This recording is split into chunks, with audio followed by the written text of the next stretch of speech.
திருப்பாடல்கள் அதிகாரம் 55. காட்டிக் கொடுக்கப்பட்டவரின் மன்றாட்டு. கடவுளே, என் மன்றாட்டுக்கு செவி சாய்த்திருளும். நான் முறையிடும் வேளையில் உம்மை மறைத்து கொள்ளாதேயும்.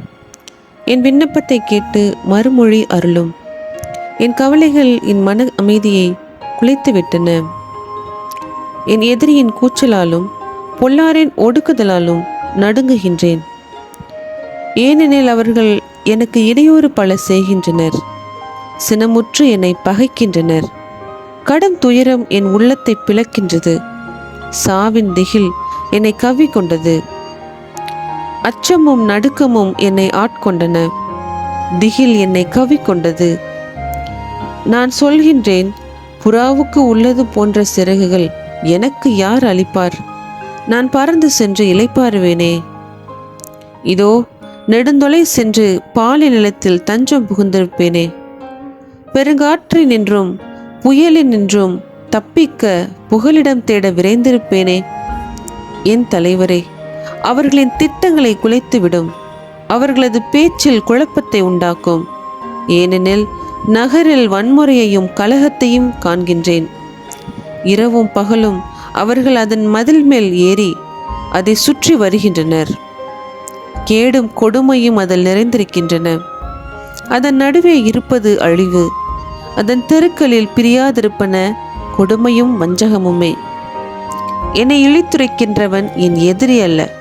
அப்படி இருந்தால் பொறுத்து கொள்வேன். எனக்கு எதிராய் தற்பெருமை கொள்பவன் எனக்கு பகைவன் அல்ல. அப்படி இருந்தால் அவனிடமிருந்து என்னை மறைத்து கொள்வேன். ஆனால் அவன் வேறு யாரும் அல்ல, என் தோழனாகிய நீயே. என் நண்பனும் என்னோடு நெருங்கி பழகியவனுமாகிய நீதான். நாம் ஒன்று சேர்ந்து உரையாடினோம். கடவுளின் இல்லத்தில் பெருங்கூட்டத்தினிடையே நடமாடினோம்.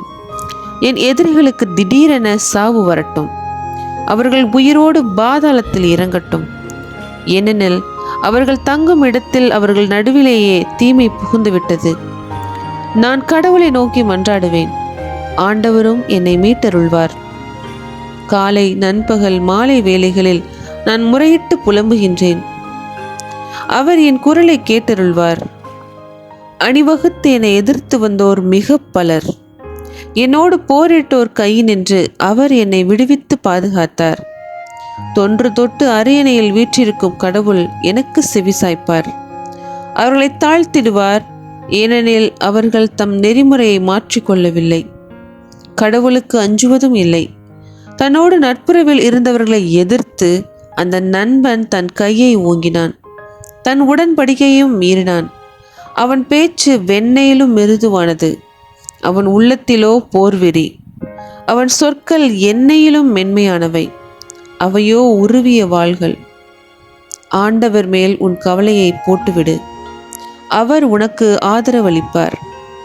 அவர் நேர்மையாளரை ஒருபோதும் மீழ்ச்சியுற விடமாட்டார். கடவுளே, நீர் அவர்களை படுகொலையில் விழச் செய்யும்.